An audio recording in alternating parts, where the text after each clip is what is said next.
Scientists have been tracking large-scale changes in the Antarctic ice sheet in recent decades, but these changes are usually the result of known processes. The latest change is something tougher to explain.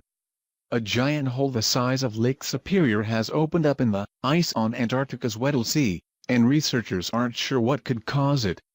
There's a name for this kind of feature: an area of open water completely enclosed by sea ices, known as a polynya.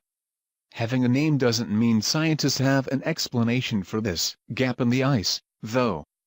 Polynyas are commonly found in coastal regions of Antarctica, but this hole is far from the edge of the ice pack where the ice is much thicker, and it's the middle of winter in Antarctica.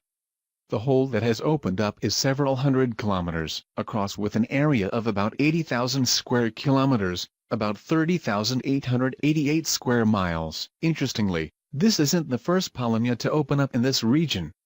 A smaller polynya was observed in the same area in the 1970s, but the exact scale of that fissure was not recorded. Then, it disappeared for 40 years only to reappear last year. Its reappearance, about a month ago, marks the second consecutive year for the Weddell Sea polynya.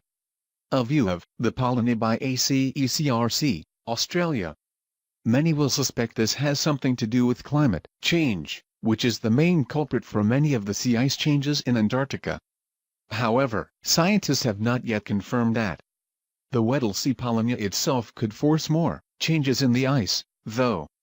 The melting of sea ice causes a localized temperature contrast between the ocean and atmosphere, which drives a convection current.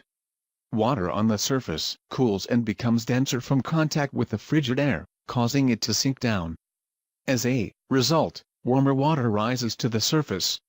This can help maintain or even expand a polynya. Researchers from the Princeton-based Southern Ocean Carbon and Climate Observations and Modeling (SOCOM) group are conducting a study of the polynya that seeks to answer many of the questions. Until then, this hole in the ice will remain mysterious. However, we've got a good chance of understanding what's going on this time.